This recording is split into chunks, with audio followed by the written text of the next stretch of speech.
let's get into the goods. Now, this right here is the clip that has been shared around because it's pretty based. I shared it. I was like, this is pretty awesome.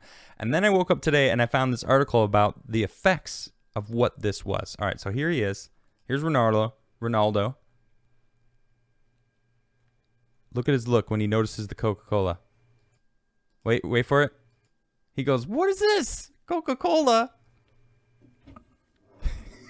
Nope. Moving this out of the way.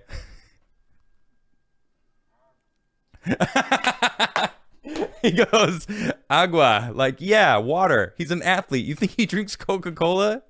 No, of course not. Dude's drinking water. He's staying hydrated. He's not drinking Coca Cola. Really? It's like, come on.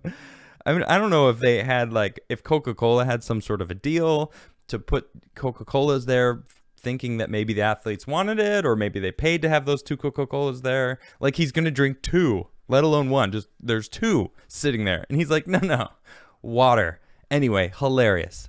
So check this out. So I woke up today and I saw this article. I was like, dang, hold on.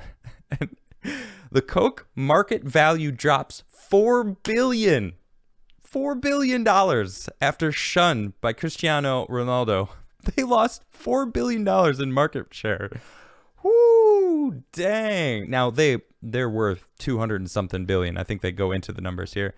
Cristiano Ronaldo's snub of 2 bottles of Coca-Cola at the Euro 2020 news conference overlapped with a $4 billion drop in the value of the beverage giant. Get rid of that. Hold on. The soccer star moved 2 bottles of Coca-Cola away from him during a press conference Monday, motioning to a bottle of water and saying agua, as you just saw in that clip. The share price for Coca-Cola, which does produce several brands of water, dropped by 1.6% from $56.10 per share to $55.22 per share almost immediately after Ronaldo publicly removed the bottles, according to multiple reports. The market value dropped from approximately $242 billion to $238 billion, a roughly $4 billion dip. Oof!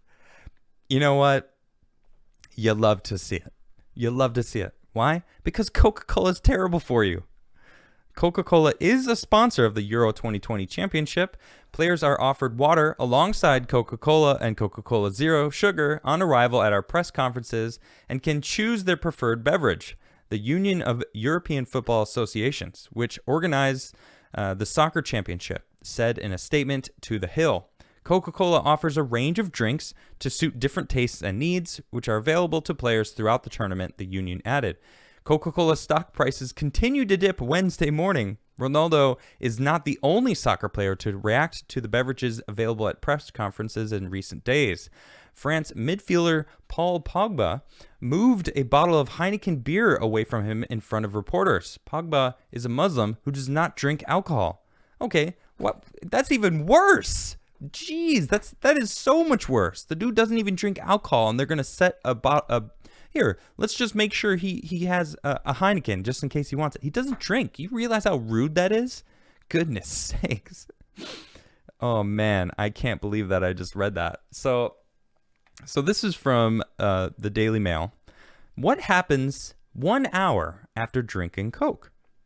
You know, I read this, and I actually didn't even know how bad this was. So the first 10 minutes, right?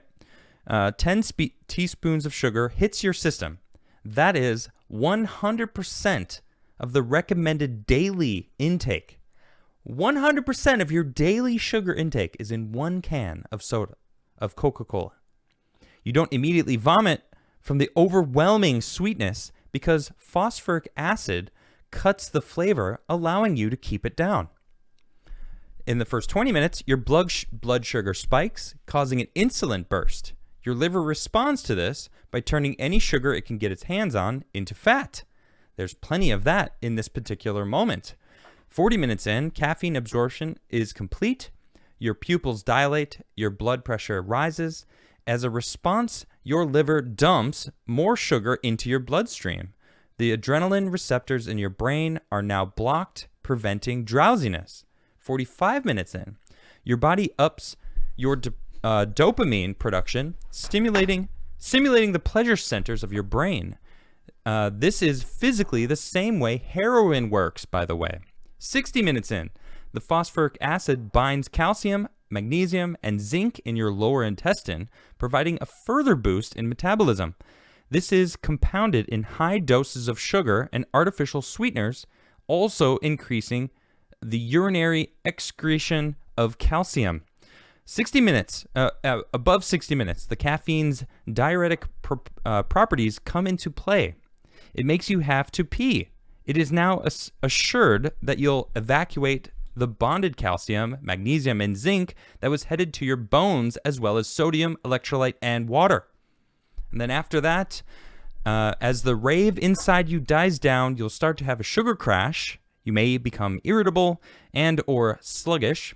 You also now literally pee away all the water that was in the Coke, but now before infusing it with valuable nutrients, but not before infusing it with valuable nutrients your body could have used for things like even having the ability to hydrate your system or build strong bones and teeth. Look, that is one can of soda. One. I remember hearing about how zinc is rather important to help your immune system fight off diseases and stuff. Not to mention being hydrated, having proper electrolytes, having calcium for your bones and magnesium. So these things are rather important. So to hear about just that, not to mention all the other stuff that you're putting in your body or not exercising or people out here drinking soda, yelling at other people to wear a mask because it's protecting their health, even though they're downing soda. Look, soda's not good for you. Soda is so sweet. I don't drink soda anymore. There's 3 things I drink. I'm not claiming that they're healthy. It's water, coffee, and whiskey. Those are my 3 things. I stick to those, all right? Maybe I should switch up the ratios, all right? Whatever, but that's on me. But the real thing is sugar. Sugar is terrible for you. This thing has 100% of what you should have in a day. And they have to curb it with stuff that makes it so you don't instantly puke it out because it's too much sugar, way too much sugar. So we absolutely have to be aware of what we're putting in our bodies. Be aware. Be aware. Coca Cola is not good for you. Sorry, Coca Cola. I know I'm not Ronaldo. I'm not going to make you take a big, huge hit. But what can I do but help the people who watch my show? Please avoid soda. It's not very good for you. And drink water. Water is the best. And call your grandmother. I know that's not really on point, but, whatever. It still holds true. Love you, Grandma.